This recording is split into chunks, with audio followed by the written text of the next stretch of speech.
Episode 3. Whispers of the Dead. After months of hiding, AFI Madhu thought she had escaped her family's curse. Far from the golden gates of Blood River Ministries International, she lived in a dusty little town called Erivu, tucked between dry hills and silence. No one knew her real name there. She told people she was a seamstress. Quiet. Normal. Unremarkable. But the darkness didn't forget her name.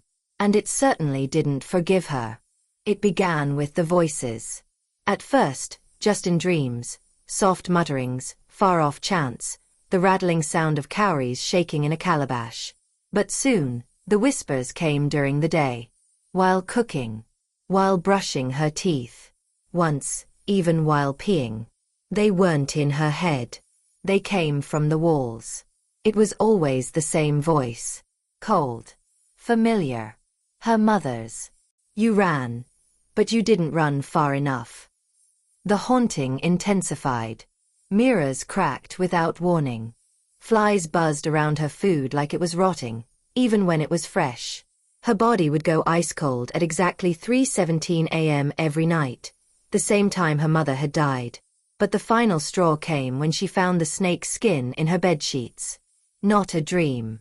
Not a vision. A real, thick, shed snakeskin, coiled right where she had been sleeping. That night, AFI realized something horrifying. She was still being watched. Not just by the ghost. Not just by the snake. But by her father. Thousands of miles away, Prophet Kwaku still had his eyes on her. She could feel it in her bones. The rituals hadn't just summoned power. They had tethered the family together in blood and spirit. Distance didn't break the chain. If anything, it pulled tighter. And so, for the first time since she'd fled, AFI lit a candle. A real candle. No electricity. No phones. Just flame. She closed her eyes and spoke into the darkness. If it's war you want, then let's begin. What she didn't expect was an answer.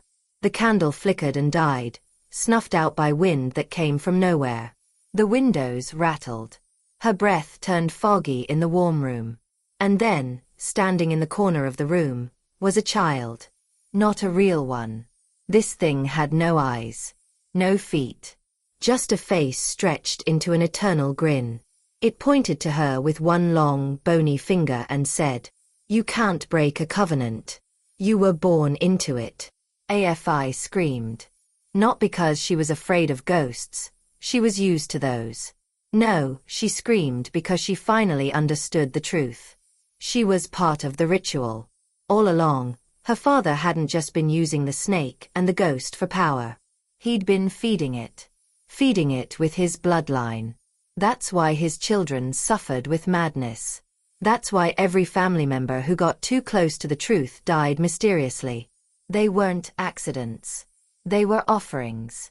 And she was next. But this time, AFI wasn't going to run. She began to fight back.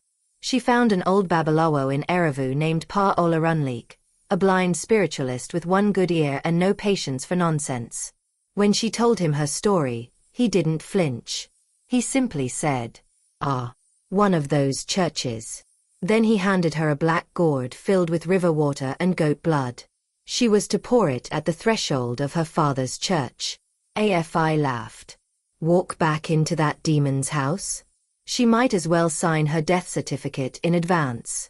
But Pa Olarunlik looked her dead in the eye and said, "If you don't, you will not see your next birthday."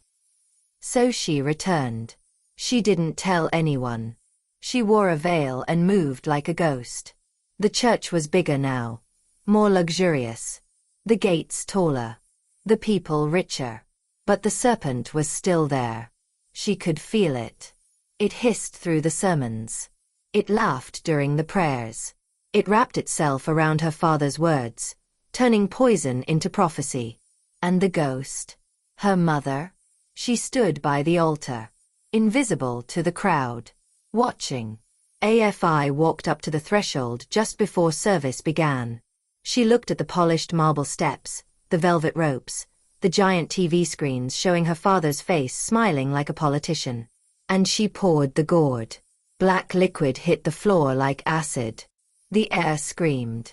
Not the people, the air itself. Birds fell out of trees. A sound like thunder burst from the heavens.